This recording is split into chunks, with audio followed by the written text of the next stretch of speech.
Hi everyone, my name is Dr. Michael Wald, the Blood Detective, and today we're going to talk about hair loss in women. This is the second podcast I've done on this topic because of the feedback I received on the first topic.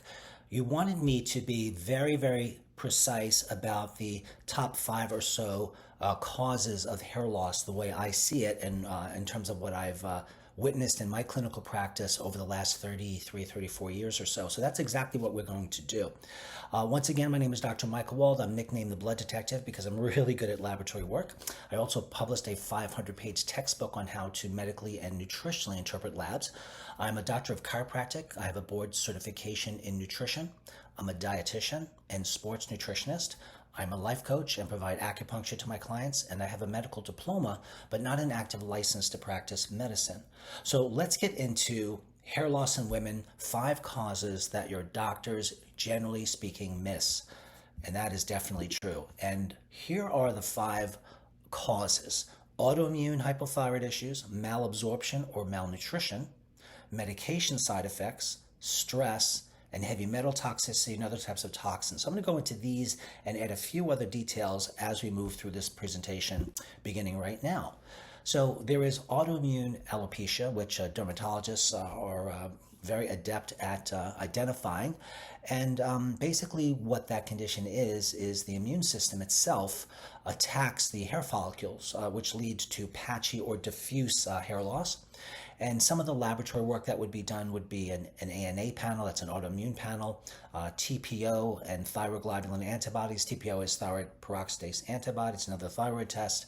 Inflammatory tests such as ESR and CRP, and vitamin D3. All of these tests tend to be abnormal, or some of them at least, in autoimmune alopecia. So with autoimmunity, we have the body confusing itself, like the hair follicles, as non-self. So there's autoimmune or immune attacks upon the hair follicles. And generally speaking, again, what the dermatologists tend to do is either inject your scalp with steroid shots or some topical steroid cream, and none of this works. None of this works. What will work is identifying the autoimmune problem and providing the correct medical and nutritional care to, in this case, with autoimmune alopecia, is to lower the immune system, because autoimmunity is too much of a good thing, as they say. Or it could look something like this. And they sit down, and in 2 minutes, I know there's a thyroid problem, and they've gone with years talking with doctors about this with nothing. So there's hypothyroidism, which could be subclinical, which means that the blood test might look normal, but the hair loss from the hypothyroidism may be very extreme or just subtle. So what we're talking about here when it's not asymptomatic is reduced thyroid hormones. If you don't make enough thyroid hormone, you can't stimulate the hair follicles so that they can grow properly. So you want to measure the thyroid and anterior pituitary hormones like TSH, free T4, free T3, reverse T3, TPO, which is an autoimmune aspect of antibody, and then iodine, because thyroid hormone is T4 and T3. The T is tyrosine, that's an amino acid, and T3 is 3 iodines attached to that tyrosine, and T4 is 4 iodines attached to that tyrosine. So once again, we have clinical hypothyroidism where the testing shows that we have a problem with the thyroid and we want to fix that. Oftentimes that can be fixed nutritionally. We want to know what the causes are of that. There are many different causes of hypothyroidism. Sometimes it's autoimmune, other times it's lack of production of T3 or T4 or both. Other times it's deficiency of protein from malabsorption or malnutrition, where you can't extract the tyrosine to make the backbone of the thyroid hormones. Any number of issues. So far, most doctors in traditional medicine, especially dermatologists, will not look at any of these. In fact, they rarely will order blood work at all. And they probably shouldn't, because they don't order blood work very often, and therefore they are not very expert at reading it. So they just throw steroids at this condition. And then there's iron deficiency anemia. That is the most common anemia or deficiency worldwide. There are over a dozen other anemias, vitamin C anemia, glutathione anemia, and more, that can also result in hair loss. But we're going to stick with the iron deficiency anemia now. Now that might look like on a blood test your serum iron might be low, or it might not be. Your hemoglobin and or hematocrit, two other measures of your iron balance, may be low, or you might have low ferritin, which is a storage form of iron, or some of the other labs I've mentioned here, like transferrin saturation and TIBC. So you want to do a thorough iron panel, and if there is an iron deficiency there, you want to fix that iron deficiency. But first, determining what is the cause of the iron deficiency, because an iron deficiency in a man may be a lot more problematic than a woman, generally speaking, because when we see it in a man, it might be from internal hemorrhoids, it might be external hemorrhoids, it might be colon cancer. You see, so men are not menstruating, obviously, so it's not from loss of blood, which it commonly is in menstruating women, iron anemia. Okay, and then we have, as I've mentioned a few times, malabsorption, which means you're not absorbing well. The old adage, you are what you eat, is not true. It never was true. You are what you absorb from what you eat, and the consequences of what you don't absorb. So malnutrition and malabsorption are very much linked. In medicine, they do recognize celiac disease as an extreme genetic cause of gluten intolerance, which can cause and does cause malnutrition. Even the gastroenterologists fail to adequately check for the nutritional problems in their celiac patients. They are content with telling their clients to remove gluten, and then the lining of their intestinal tract does improve, usually to normal. But they don't think that, well, over the last 2, 5, 10, 20 years that this person had celiac, they probably have some nutritional problems resulting from that, but they're not looking. And one of those problems could be hair loss.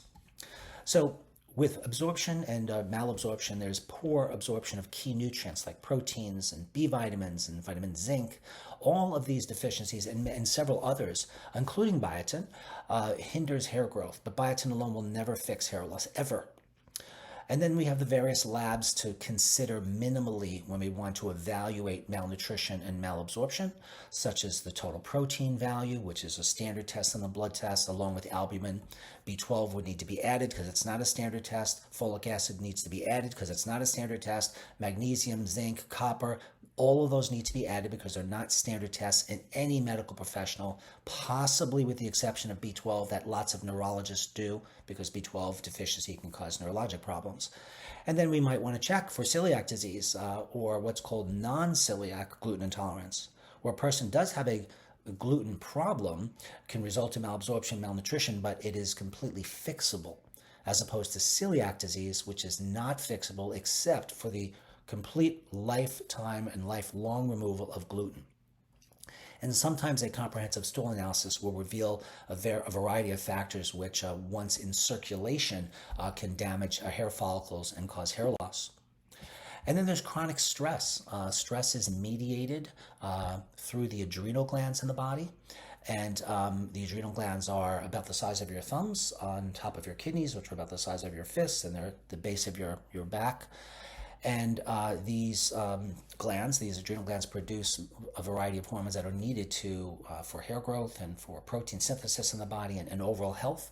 But if you have too much stress hormones relative to your let's say, stress hormones from the adrenals, then hair loss often results. So stress hormones disrupt normal hair cycling and causes excessive shedding. So we might want to measure the cortisol levels, because high levels of cortisol tend to create this inflammatory change in the scalp. We want to take an AM and a PM cortisol measurement, and then DHEA sulfate. DHEA is an anabolic steroid. It builds things up, it increases strength, lean body mass, helps to restore hair follicle function. And then we may or may not want to look at a hair mineral analysis just to see what other minerals are imbalanced that are associated with this stress response. So these are just 5 causes of hair loss. So the other one that I did mention at the beginning of the conversation was plastics and heavy metals, for example. These metals tend to disrupt thyroid function, but they're known as endocrine disruptors. So they can offset many, many different hormones in the body, including estrogen and progesterone and testosterone, and all of which could lead to hair loss.